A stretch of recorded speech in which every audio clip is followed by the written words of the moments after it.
ഒരു പെൺകുട്ടി തൻ്റെ കാമുകനെ ജയിലിലടച്ച കഥയാണ് ഞാനിന്ന് നിങ്ങളോട് പറയാൻ പോകുന്നത്.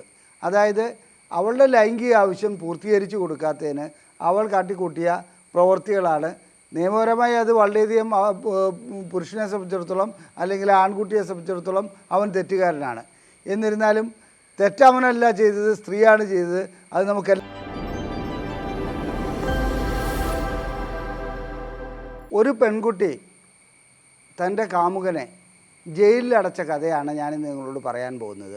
അതായത് അവളുടെ ലൈംഗിക ആവശ്യം പൂർത്തീകരിച്ചു കൊടുക്കാത്തതിന് അവൾ കാട്ടിക്കൂട്ടിയ പ്രവൃത്തികളാണ്. നിയമപരമായി അത് വളരെയധികം പുരുഷനെ സംബന്ധിച്ചിടത്തോളം അല്ലെങ്കിൽ ആൺകുട്ടിയെ സംബന്ധിച്ചിടത്തോളം അവൻ തെറ്റുകാരനാണ്. എന്നിരുന്നാലും തെറ്റവനല്ല ചെയ്തത്, സ്ത്രീയാണ് ചെയ്തത്. അത് നമുക്കെല്ലാവർക്കും ഞാൻ ഈ കഥ വിശദീകരിക്കുമ്പോൾ മനസ്സിലാവും. വാസ്തവത്തിൽ എന്താണ് സംഭവിച്ചതെന്ന് വെച്ചാൽ, ഈ പെൺകുട്ടിക്ക് ഈ വ്യക്തിയുമായിട്ടൊന്ന് ലൈംഗിക ബന്ധത്തിൽ ഏർപ്പെടണം. അതിനായി അവൾ പല തവണ ആവശ്യപ്പെടുന്നു. ഇദ്ദേഹത്തിന് ഭയപ്പാടാണ്, അതായത് ലൈംഗിക ബന്ധത്തിൽ ഏർപ്പെടുത്തുന്നതിന്. അത് പെർഫോമൻസ് ആങ്സൈറ്റി എന്ന ഒരവസ്ഥയാണ്. സാധാരണ രീതിയിൽ എല്ലാ പുരുഷന്മാർക്കും ഒരവസ്ഥയിൽ അല്ലെങ്കിൽ മറ്റൊരവസ്ഥയിൽ തുടക്കത്തിൽ ചിലപ്പോൾ പെർഫോമൻസ് ആങ്സൈറ്റി ഉണ്ടായെന്ന് വരാം. അങ്ങനെ പെർഫോമൻസ് ആങ്സൈറ്റി ഉള്ള ഈ ആൺകുട്ടി പലതവണ ഇവളോട് പറയുന്നു, എനിക്ക് പേടിയാണ്, ഞാൻ വരില്ല, അങ്ങനെയാണ് ഇങ്ങനെയാണ്. ഇവളുടെ നിർബന്ധത്തിന് വഴങ്ങി ഇവരേതോ ലോഡ്ജിൽ മുറിയെടുക്കുന്നു, അതൊരു ഹോട്ടലിൽ മുറിയെടുക്കുന്നു. ലൈംഗിക ബന്ധത്തിന് ശ്രമിക്കുമ്പോൾ അദ്ദേഹത്തിന് ലിംഗം ഉയർന്നു വരാത്തൊരവസ്ഥ ഉണ്ടാകുന്നു. പെൺകുട്ടി മറ്റ് പുരുഷന്മാരുമായി ബന്ധപ്പെട്ടിട്ടുള്ള ഒരു പെൺകുട്ടിയാണ്. അതുകൊണ്ട് തന്നെ അവൾ ഇതിനെക്കുറിച്ച് കുറച്ചുകൂടെ ഗ്രാഹ്യമുള്ള പെൺകുട്ടിയായിരുന്നു. അവൾ പല രീതിയിൽ ശ്രമിച്ചിട്ടും ലൈംഗിക ബന്ധത്തിൽ ഏർപ്പെടാൻ കഴിയുന്നില്ല. ഇവൾ മറ്റൊരു രീതിയിലാണ് അതിനെ വ്യാഖ്യാനിക്കുന്നത്. തന്നെ ഇഷ്ടമല്ലാത്തതുകൊണ്ടാണ് ലൈംഗിക ബന്ധത്തിൽ ഏർപ്പെടാത്തതെന്നുള്ളത്. അത് വഴക്കാവുന്നു, ബഹളമാവുന്നു. അവർ ലോഡ്ജിൽ നിന്നും പുറത്തേക്ക് പോകുന്നു, അതായത് ഹോട്ടലിൽ നിന്നും പുറത്തേക്ക് പോകുന്നു. ഒന്ന് രണ്ടാഴ്ച കഴിഞ്ഞിട്ട് വീണ്ടും ഈ ആൺകുട്ടിയെ നിർബന്ധിക്കുന്നു. ആൺകുട്ടി എന്ന് പറയുമ്പോൾ ഒരു 19 വയസ്സേ അദ്ദേഹത്തിനുള്ളൂ. ആ ആൺകുട്ടി ഇതേ രീതിയിൽ വീണ്ടും ലോഡ്ജിലേക്ക് പോകുന്നു.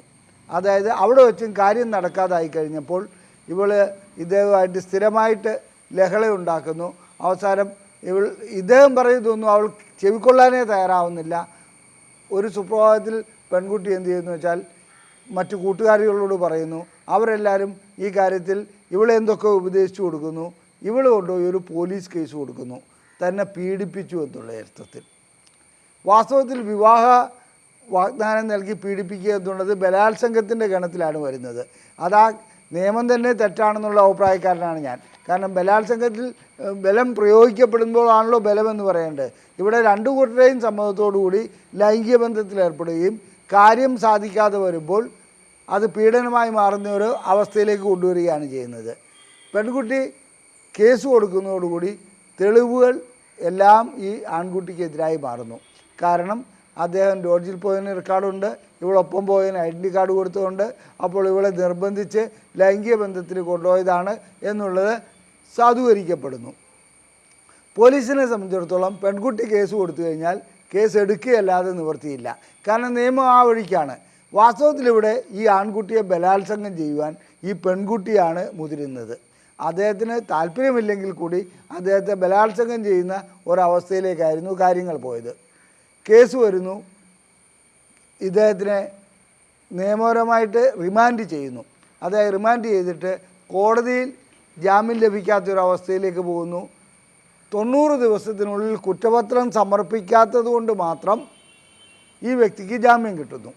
അങ്ങനെ ജാമ്യം കിട്ടിക്കഴിഞ്ഞപ്പോൾ ഈ വ്യക്തി ഞങ്ങളുടെ ക്ലിനിക്കിൽ വരികയുണ്ടായി. അതിനു മുമ്പ് തന്നെ ഇവിടെ വന്നുകൊണ്ടിരുന്ന വ്യക്തിയാണ്. അദ്ദേഹത്തിന് പെർഫോമൻസ് ആങ്സൈറ്റിയാണ്, പേടിയാണ് എന്നൊക്കെ പറഞ്ഞ്. അപ്പോൾ ഞാൻ ചോദിച്ചു, എന്താണ് ഇത്ര ലേറ്റ് ആയത്?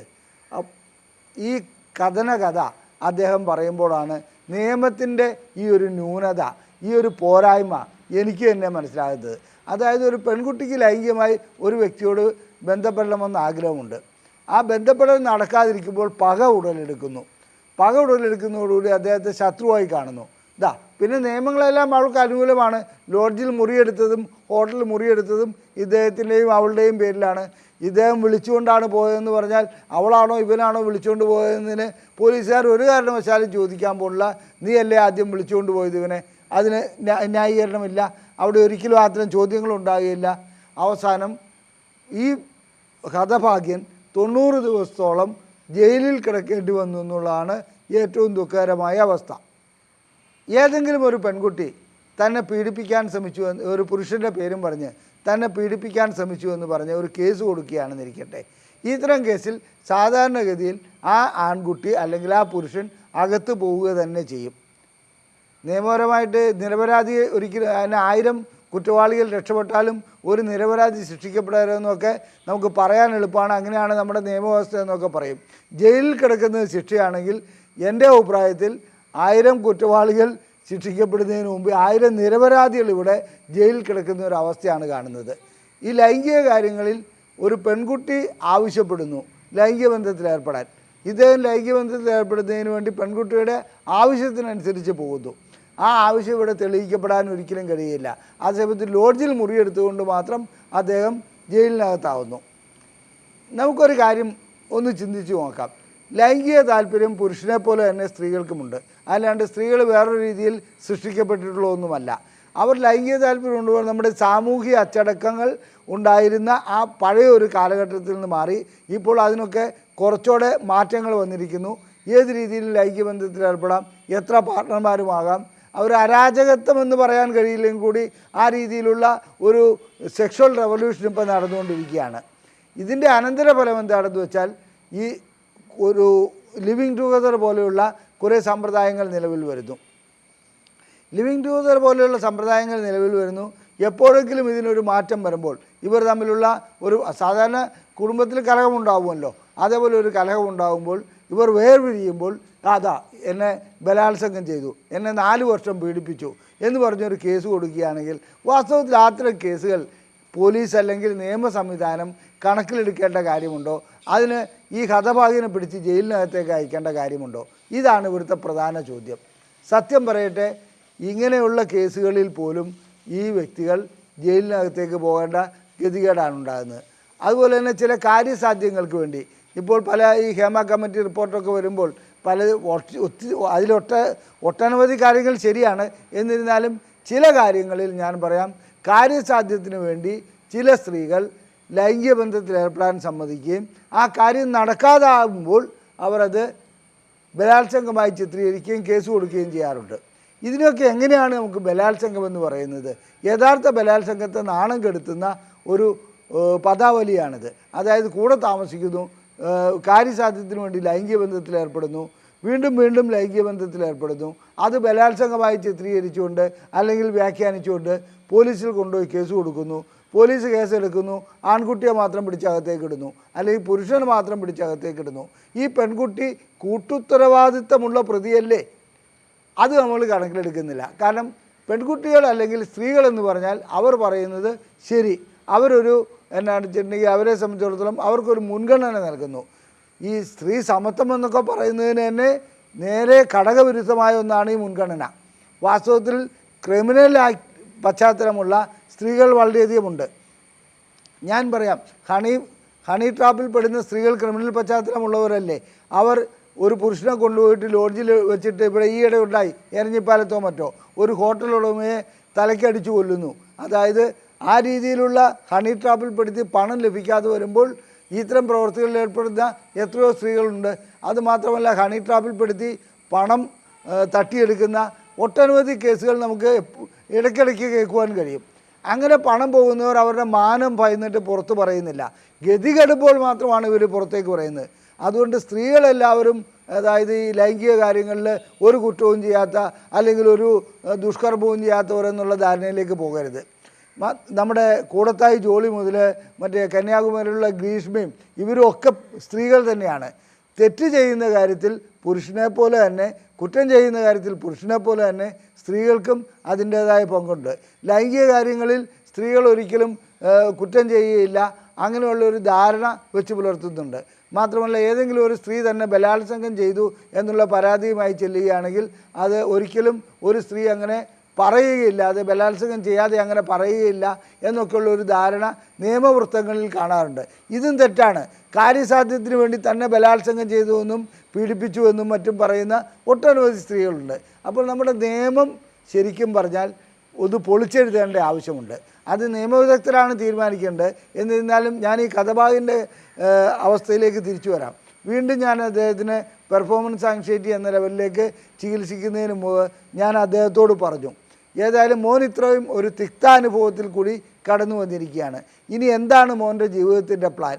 സാറേ, ചിലപ്പോൾ ഞാൻ ജയിലിലേക്ക് പോകും. കാരണം ഈ പെൺകുട്ടിയും സാക്ഷികളുമൊക്കെ ഒരേ രൂപത്തിൽ നിൽക്കുകയാണെങ്കിൽ ഞാൻ ജയിലിലേക്ക് പോകും. എന്നിരുന്നാലും എൻ്റെ ഈ അസുഖം ഒന്ന് മാറ്റിയെടുക്കണമെന്ന് എനിക്ക് ആഗ്രഹമുണ്ട്.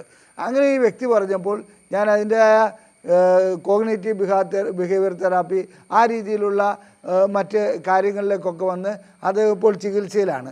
എന്നാണ് ഇദ്ദേഹത്തിൻ്റെ വിചാരണ നടക്കുകയെന്നോ എന്നാണ് അദ്ദേഹം ജയിലിൽ പോവുകയെന്നോ അഥവാ ശിക്ഷിക്കപ്പെടുമോ ഇല്ലയോ എന്നുള്ളത് എനിക്കറിയില്ല. എന്തായാലും അതിന് മുമ്പ് തന്നെ ഈ പെൺകുട്ടിയുമായിട്ടുള്ള ബന്ധം പരിപൂർണമായി അദ്ദേഹത്തിനോട് ഉപേക്ഷിക്കുവാൻ ഞാൻ പറയുകയുണ്ടായി. കാരണം ഇനിയും ആ ബന്ധത്തിൽ പോവുകയാണെങ്കിൽ അപകടമല്ലാതെ വേറൊന്നും ഉണ്ടാകുകയില്ല. ഇനി നല്ല രീതിയിൽ ഇദ്ദേഹത്തെ ചികിത്സിച്ച് പെർഫോമൻസ് ആങ്സൈറ്റിയൊക്കെ മാറിക്കഴിഞ്ഞാലും ശരി, സ്ത്രീകളോടുള്ള ഒരു വിരക്തി ഇദ്ദേഹത്തിന് ഉടലെടുക്കുവാനുള്ള സാധ്യതയുമുണ്ട്. അതും കണക്കിലെടുക്കാതെ പോകാൻ കഴിയില്ല. അപ്പോൾ കാര്യം എന്താണെന്ന് വെച്ചാൽ, നമ്മുടെ നിയമവ്യവസ്ഥയിൽ അതായത് ലൈംഗിക കാര്യങ്ങളിൽ സ്ത്രീകൾക്കൊരു മുൻഗണന നൽകുന്നുണ്ട്. എന്നെ ഒരുത്തൻ പീഡിപ്പിച്ചെന്ന് പറഞ്ഞാൽ പിടിച്ചവനെ അകത്തേക്കിടുക. ഈ സംവിധാനം തെറ്റാണ്. ഇതിനുള്ള മാറ്റം നിയമവൃത്തങ്ങളിൽ നിന്ന്, അതായത് നമ്മുടെ അധികാരികളിൽ നിന്ന് ഉണ്ടാകേണ്ട സമയം അതിക്രമിച്ചിരിക്കുന്നു. ലൈംഗികമായി നിങ്ങൾക്ക് എന്തെങ്കിലും പ്രശ്നങ്ങളുണ്ടെങ്കിൽ ചികിത്സ നൽകുന്ന ഒരു സ്ഥാപനമാണ് ISRM. ഞങ്ങളുടെ ബുക്ക്ലെറ്റുകൾ സൗജന്യമായി നിങ്ങൾക്ക് ലഭിക്കുവാൻ ISRM എന്ന് ഇതിൽ വാട്സപ്പ് ചെയ്ത് ഈ നമ്പറിലേക്ക് അയയ്ക്കുക, ഇവിടെ കാണിച്ചിരിക്കുന്ന നമ്പറിൽ. അതുപോലെ തന്നെ ഏതെങ്കിലും രൂപത്തിലുള്ള ചികിത്സ നിങ്ങൾക്ക് ആവശ്യമുണ്ടെങ്കിൽ ഈ നമ്പറിൽ വിളിച്ച് ബുക്ക് ചെയ്യാവുന്നതാണ്. ഈ വീഡിയോ ഇഷ്ടപ്പെട്ടുവെങ്കിൽ നിങ്ങൾ ലൈക്ക് ചെയ്യുക, നിങ്ങളുടെ അഭിപ്രായങ്ങൾ കമൻറ്റ് ബോക്സിൽ രേഖപ്പെടുത്തുക, നിങ്ങളുടെ സുഹൃത്തുക്കൾക്ക് ഇത് ഷെയർ ചെയ്യുക. നന്ദി, നമസ്കാരം.